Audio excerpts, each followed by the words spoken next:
বাংলাদেশে আনাচে কানাচে যারা যেখানে ছড়িয়ে ছিটিয়ে আছেন, বাংলাদেশের বাইরে যারা বাংলাদেশকে হৃদয়ে ধারণ করেন, যত বাংলাদেশি, যত বাঙালি যে যেখানে আছেন সকলকে নতুন বছরের অনেক অনেক শুভেচ্ছা এবং অভিনন্দন।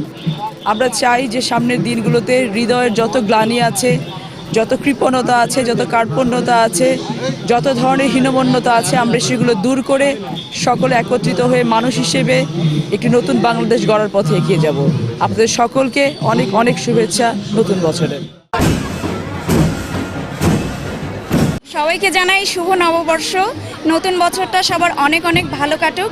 পুরাতনটাকে আমরা মুছে ফেলে দিই, নতুন করে সবাই আবার শুরু করি। নতুন বছরটা আমরা সুস্থতায় যেন কাটাতে পারি, সবাই মিলে যেন ভালোভাবে এগিয়ে চলতে পারি। সবাইকে জানাই শুভ নববর্ষ।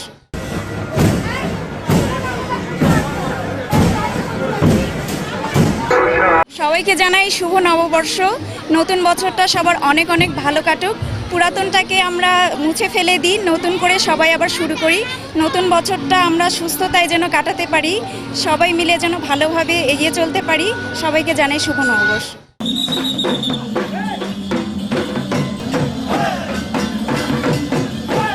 এই খেলা হলো গ্রাম বাংলার ঐতিহ্যবাহী খেলা।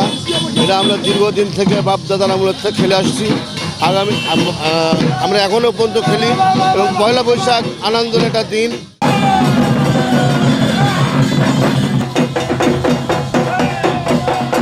বাঙালির প্রাণের খেলা উৎসব, অনেক ইমেজ থাকে, অনেক লোকজন থাকে। আমরা আগে পূর্বপুরুষ থেকেই খেলি আমরা, এবং পয়লা বৈশাখ আমরা প্রতি বছরই নেই আমরা উদযাপন করি।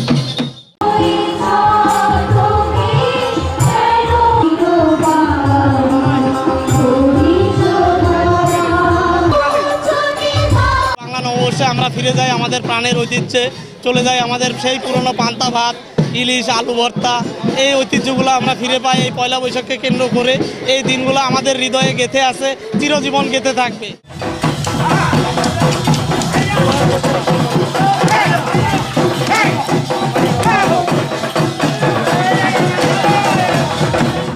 আজকের দিনটা সারাদিন অনেক ভালো যাবে আশা করছি, এবং আজকে আমাদের বাঙালিদের জন্য একটি ঐতিহ্যপূর্ণ দিন, পহেলা বৈশাখ। তো বের হয়েছে সকালে, ভালো লাগছে, পরিবেশ সুন্দর একটা দৃশ্য পাচ্ছি এবং বিভিন্ন নাচ গানের অনুষ্ঠান হচ্ছে।